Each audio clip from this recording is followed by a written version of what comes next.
Deuxième partie.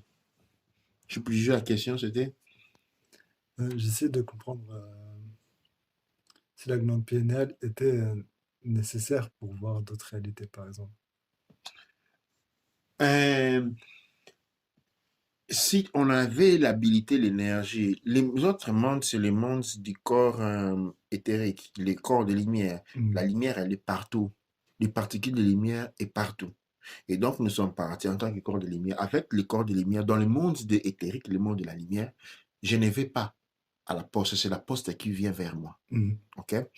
Et dans ces moments, quand on n'a pas les glandes pinéales maintenant, euh, quand on bascule dans le monde de la lumière, on ne s'en souvient pas. Mhm. Donc c'est cet élément-là qui permet de maintenir la connexion pour s'en souvenir. Alors, ce n'est pas que la glande pinéale maintient la connexion. Dans un premier temps, la glande pinéale n'est pas un organe Mhm. du monde physique. La contrepartie éthérique. Okay. Mhm. Maintenant, quand on obtient les résultats des glandes pinéales sur le plan physique, c'est parce que la contrepartie spirituelle fonctionne déjà très, très, très bien. Mhm. Elle est active. Okay?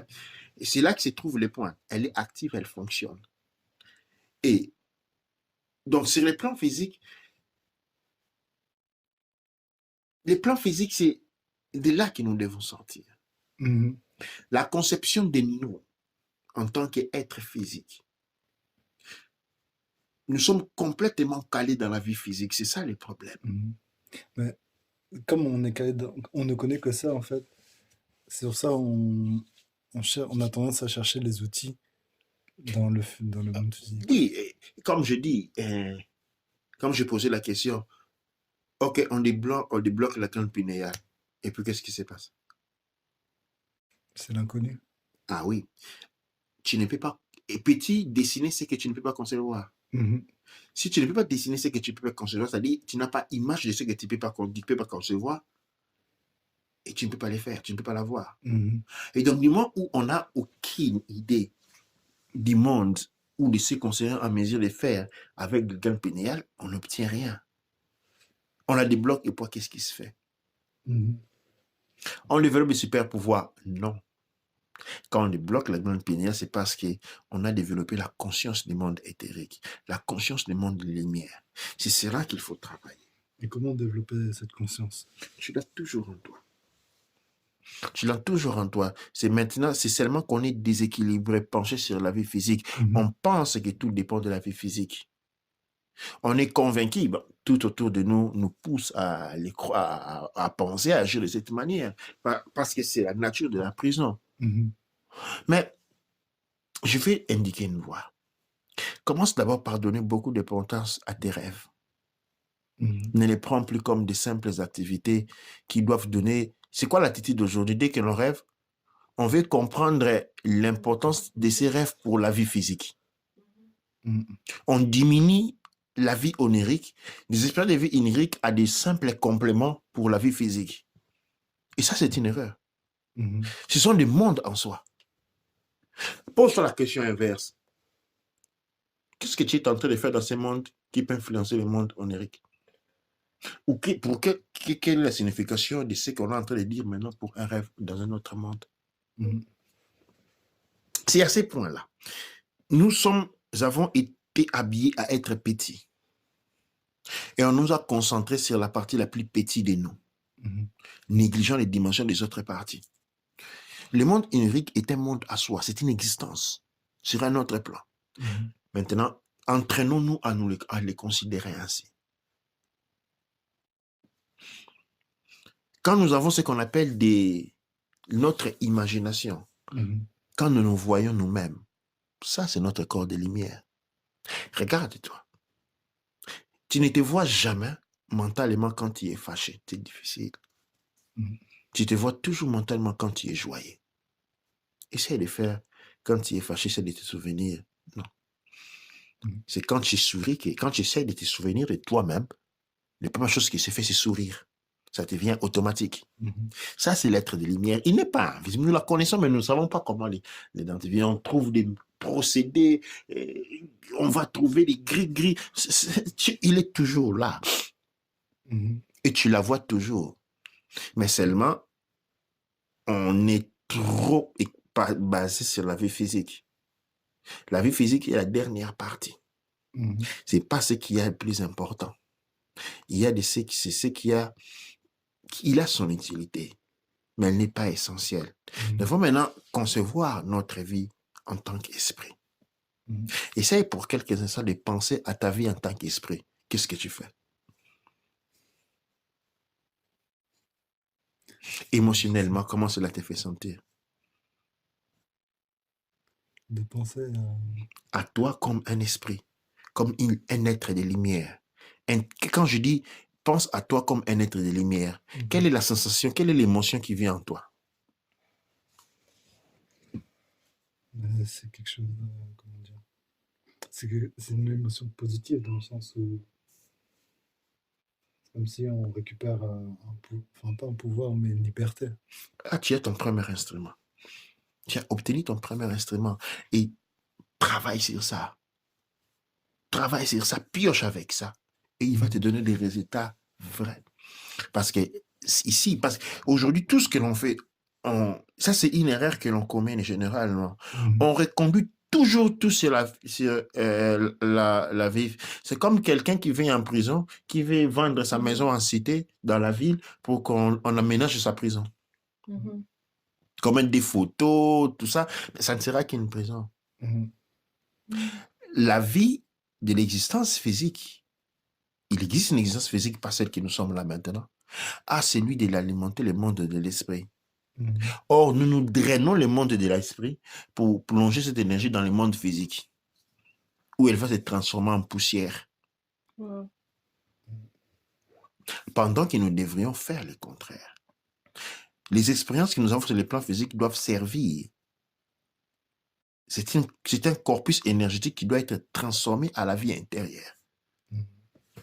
Wow, c'est très intéressant parce que en même temps, ça me rappelle une chose qui dit que, par exemple, quand on commence à parler de comment l'être aujourd'hui il est égoïste, on voit un élément, c'est justement de penser que tout ce qui nous arrive est relevant à la situation que nous avons tout de suite. Et de voir que par exemple, tous les rêves qu'on a, c'est sur nous, c'est pour nous, ou sa relevance avec notre petit nous, donc nos choix de demain, nos choix d'aujourd'hui, nos choix d'ici, sans pour autant prendre en considération, par exemple, ça peut avoir un impact sur soit même toute une nation, ou ça peut aussi avoir un impact sur... on peut aussi représenter quelque chose de très important à notre esprit. Donc, on est tellement dans l'optique, à cause des religions et aussi avec les religions, ce qu'on nous a enseigné, on est tellement dans l'optique, on se dit que quand on quitte les religions, on attend que nos ancêtres, comment on appelle, les Nkulu, qu'ils puissent venir nous sauver. Donc, on attend qu'il y a tout le temps, si c'est pas un Dieu à l'extérieur qui va venir nous sauver, ça doit être ça doit être soit un hétéro à l'extérieur qui va venir nous sauver, ou alors c'est une conscience divine ou une lumière qui va venir nous éclairer, nous sauver. Mais ce qu'on ne comprend pas avec l'escalier, c'est que chaque point de l'escalier soutient celui d'en haut et celui d'en bas. Donc, quand on a une chaîne, ça veut dire que chaque élément de la chaîne soutient l'anneau précédent et l'anneau d'en bas aussi. Et donc, c'est un peu pour dire qu'en même temps, avec la fractale, ça veut dire que chaque élément de la fractale, encore une fois, est important pour l'élément suivant. Il y a pas... Et c'est vrai que certains éléments sont dans une situation plus élevée où chaque élément doit avoir une aspiration à devenir quelque chose de plus grand, quelque chose qui doit essayer d'emmener la plus grande lumière. Mais justement, notre grande lumière aussi, elle peut devenir quelque chose d'encore plus grand parce qu'il n'y a pas de fin dans l'évolution. Et c'est très important en parlant de ça parce que quand on a fait la première partie, et vers la fin, pendant qu'on était en train de parler de tout ce chemin qui devait être fait, de comment on pouvait travailler sur soi. Et ce que moi-même j'ai essayé de faire, c'est de vraiment fermer les yeux et de pratiquer ce lâcher-prise, mais pratiquer ce qu'on disait dans le sens de vraiment juste observer et de ne rien demander et tout. Et je n'ai pas essayé de travailler sur ma glande pinéale, je n'ai pas essayé de travailler sur mon énergie du corps, quoi que ce soit. Mais vraiment, en réalité, j'avais la gratitude pour l'information que je recevais et j'étais juste présente dans le moment présent. Et ce que j'ai vu, c'était une explosion de couleurs. Donc, j'ai vu toutes les couleurs et c'est même quelques couleurs que je vois jamais dans mes méditations. J'ai vu du jaune, j'ai vu du rouge, j'ai vu du mauve, j'ai vu vraiment beaucoup de couleurs. Surtout le jaune, c'était vraiment un jaune vif. Et j'étais en mesure de voir un vert aussi. Bon, vraiment, au-delà de ça, c'est que je me suis rendu compte, effectivement, c'est comme on dit, c'est dans le sens qui est que en réalité, c'est quelque chose qui est simple, c'est que normalement, j'essaie de me focaliser ou quoi que ce soit, mais là, j'avais pas besoin de faire quoi que ce soit. C'était vraiment naturel et très simple. Et c'était aussi un élément qui maintenant recentralisait et me recentrer sur d'autres éléments dont j'ai besoin de mettre plus d'attention, à part la partie technique qui est de comment ça fonctionne, comment ça fait. Et ça me rappelle avec il y a un film qui est sur Amazon, un film qui est sur Amazon tout de suite là, qui parle de... Et un des caractères, il aimait beaucoup dire try, not try. Donc, essaye sans essayer. C'est qui est qu'en même temps, j'ai l'impression qu'on doit travailler, faire ce travail, Sans le mais faire. sans le faire en même temps. Donc, c'est comme si prendre des informations et avoir des discussions, c'est important pour qu'un jour, on soit en mesure de faire sans le savoir ou sans le faire. Faire sans le savoir signifie ne pas se prendre au sérieux. Mhm, L'être humain est arrivé à un point où on se prend trop au sérieux sur les choses. Et faire sans les faire signifie exactement cela. Ça, c'est un thème que je salue notre mammouth Myrlène qui m'avait fait une question dessus et je lui avais promis que dans les prochains jours, je vais faire un thème sur ce qu'on appelle la prière quantique. mhm, Ça, c'est quelque chose de très relié aussi aux émotions. mhm, Un travail, par exemple, avec les religions, il a été demandé aux gens de prier au Créateur et de demander. mhm, Il n'y a pas plus un grand erreur que celui-là. mhm, Pourquoi? Parce que demander, ok? Quand l'on demande, ce que nous appelons créateur, c'est l'énergie de la matière, disons l'énergie noire, ok, non? Dans laquelle nous baignons. Et quand nous Et la réaction qu'il y a avec la matière noire est que, à travers nos émotions créent des réactions chimiques, des sécrétions hormonales qui vont provoquer des réactions chimiques. Les réactions chimiques vont envoyer certains messages dans les DNA. Les DNA vont impacter la composition du proton dans notre monde. Ok? Qu'est-ce que là je veux dire? Je veux dire que quand on prie, on dit Seigneur, donne-moi l'amour. C'est qu'on est en train d'envoyer dans l'univers comme mhm. message quantique, c'est que dans ton monde, Il il n'y n'y a a pas pas d'amour. d'amour. Et ce manque d'amour va être multiplié par 1000. Waouh. Quand on dit, ah, aide-nous parce que nous sommes perdus, vous allez être perdus par 1000. C'est exactement la nature de la prière. La prière quantique n'est pas basée sur la demande. La prière quantique, attention, est basée sur l'expérimentation de la gratitude. Mhm, On doit expérimenter durant la prière quantique un état, je dis expérimenter un état de gratitude pleine. Qu'est-ce que l'état de gratitude pleine crée? L'état de gratitude pleine, pratiqué chaque soir, va transformer le corps de nos émotions. C'est un mhm, travail qu'on le fait chaque soir. Le corps des émotions va être changé. On ne sera plus émetteuse d'énergie négative. C'est en ces moments-là, maintenant, que quelqu'un dit que j'ai été béni par le Seigneur. Non, il a transformé ce corps de ses émotions. À ce moment-là, on peut réaliser beaucoup de choses. mhm. Ça, c'était ce qui s'est passé dans les temps. Aujourd'hui, on est dans une émergence qui nous pousse à aller, à travailler à une marche un peu plus avancée, c'est-à-dire activer le monde des lumières, vivre, concevoir notre vie dans le monde des lumières comme nous le concevons aujourd'hui. Par exemple, Jedef, demain tu penses faire quoi? Travailler sur le monde physique, sur le monde de la lumière, qu'est-ce que tu penses faire? Comme ça pour imaginer. Ou qu'est-ce que tu voudrais faire dans le monde de la lumière? Par exemple, Voyager. voyager. Découvrir d'autres Ah, mondes. maintenant, ce que vous avez fait maintenant, vous avez envoyé un message dans le monde de la lumière et vous l'avez programmé. Mhm, Ce que vous avez dit là, c'est ce que dans le monde de la lumière, ça va se faire demain. Elle va méditer, elle va voyager. Maintenant, créer l'habitude de tenir mentalement en soi qu'on a un monde de lumière dans lequel on vit. Et cette vie-là est 1000 fois plus importante que la vie qu'on vit ici. Ce n'est pas se réfugier dans les montagnes de l'Himalaya, la méditer du matin au soir. C'est développer un aspect inconscient de notre existence.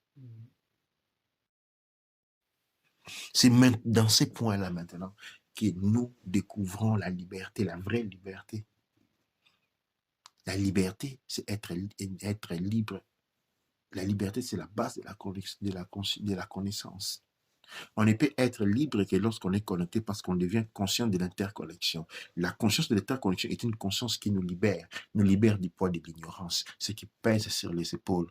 Ce n'est pas aller boire la boisson quand on veut, c'est l'ignorance. On veut s'enivrer pour oublier qu'on est ignorant.